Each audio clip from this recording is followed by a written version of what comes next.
So a question I get a lot from my clients is, what are my closing costs going to be? And then, who's going to pay those closing costs? They want to know how much money they have to bring to close. Well, closing costs actually vary depending on the purchase price of the house and where that house is actually located. So for this example, we're going to have a house that is selling for $300,000 and it's located in Columbus, Ohio. So let's run the numbers. First, let's talk about title costs. The biggest chunk of that is going to be title insurance, and that's about 0.5% of the sale price. So for a $300,000 home, we're going to estimate around $1,500 for title insurance. And in Central Ohio, that is paid by the seller. So we're going to put that on the seller column. Now the buyer has to pay a little bit of it, typically up to the first $100 or so. So we're going to put $100 in the buyer column in title insurance. Then we have recording and transfer fees. That's going to be around $900, and again, that is a seller cost, so we're going to put that over there. Then we have title and settlement charges. So those are closing fees, title exams, deed preps, things like that. And those are about $300, and those are a buyer cost generally, so we're going to put that on the buyer side. And then if the buyer is using a lender, which they usually are, they're going to require a title insurance endorsement. And that can vary, but it's usually around $200, $225, so that is an extra buyer cost as well. So here you see your title costs. Now let's talk about some buyer closing costs, and most of these are going to be related to their mortgage, okay? So these are bank fees. These are fees that the lender is going to charge, because remember, they're a business too. This is how they make their money on giving you a loan, all right? Now the first cost is going to be an appraisal fee, which is about $500.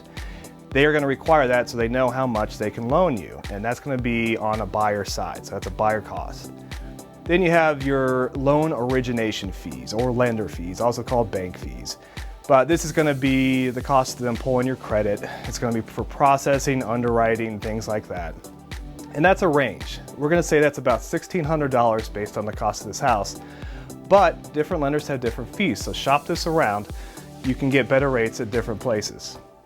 Then if you're working with a broker, they're usually going to have what's called a document storage fee, which is basically an admin fee. It's usually around $250. Next, you may have points that you're going to have to pay at close. Now, points are totally optional. Basically what a point is if you have chosen to pay extra at close to buy down your interest rate. It's a good idea if you're going to be in your house for a while because you get to save money in the long run on paying interest. So 1 point equals 1% of the loan.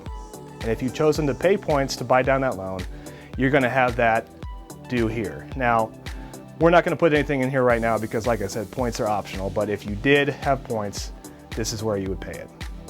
Next, you're going to have to prepay into your escrow account, which is how your lender pays your taxes on a monthly basis. So depending on what time of the year your close is, that could be anywhere from $1,000 to $2,000. It just depends. If it's earlier in the year, you're going to have more. If it's later in the year, you're not going to have as much. But you have to put some money in there so that your lender can pay your property taxes moving forward. Then you have your homeowner's insurance policy, which is required. Now you can either pay that out of your escrow account as well, or you can just pay for it by yourself on a yearly basis, but that's usually going to be about $1,000 a year. So those are your main buyer costs, okay? Now over to seller costs, their main cost is going to be broker commissions, okay, if they were working with real estate agents. Now there is no standard commission, but we're just going to assume 3% goes to the listing broker and 3% goes to the buying broker. So that's $9,000 to each side you can see on the seller cost. Now again, these numbers are just estimates. You will receive a closing disclosure statement before close that will outline exactly how much each side is paying, so you know how much money you need to bring when closing date is actually here.